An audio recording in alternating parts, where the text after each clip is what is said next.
Assalamualaikum warahmatullahi wabarakatuh. Apa kabarnya adik-adik? Semoga kalian selalu sehat ya. Oke, kembali lagi bersama kakak. Kemarin kita sudah belajar alat pernapasan pada manusia. Selanjutnya, bagaimana dengan alat pernapasan pada hewan? Sudah pada tahu belum?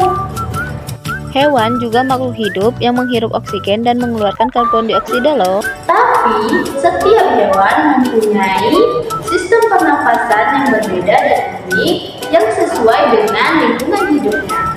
Ayo kita bahas lebih lanjut tentang sistem dan alat pernapasan, keunikannya dan perbedaannya di setiap jenis hewan. Oke, kita mulai dengan si dogi. Si dogi ini adalah termasuk hewan mamalia. Mamalia adalah hewan yang menyusui. Hewan mamalia yang hidup di darat sama dengan alat pernapasan pada manusia, yaitu ada hidung, pangkal tenggorok, batang tenggorok, dan paru-paru. Hewan mamalia tidak hanya hidup di darat saja, tetapi ada juga yang hidup di air loh. Kira-kira hewan apa ya? Ya, ada lumba-lumba, ada paus, dan ada dugong.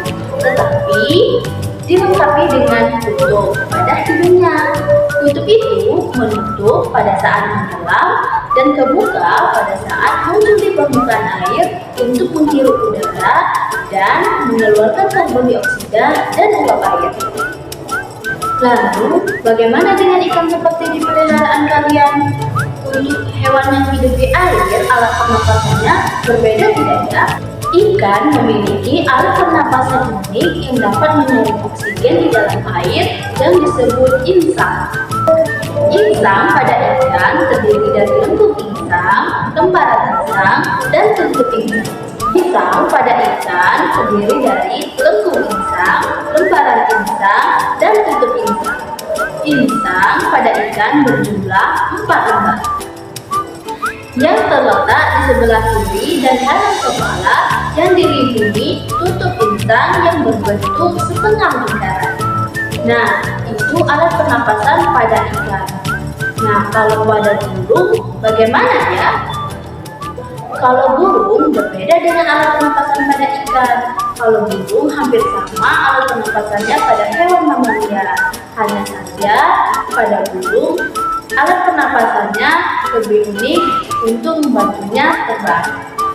Alat pernapasan pada burung terdiri dari hidung, batang tenggorok, paru-paru, dan pundi-pundi atau kantong udara.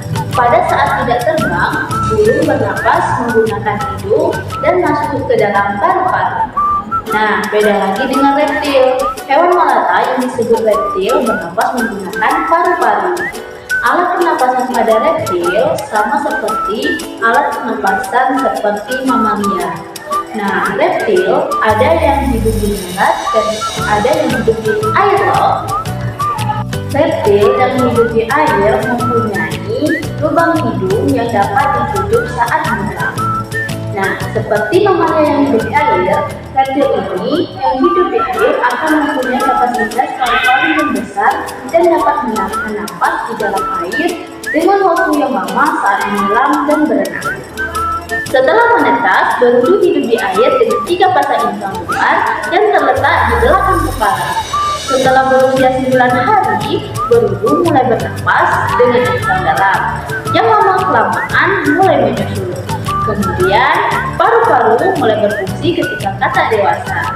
Selain dengan paru-paru, katak dewasa juga bernapas dengan kulit. Setelah pada amfibi, selanjutnya bagaimana dengan alat pernapasan pada serangga?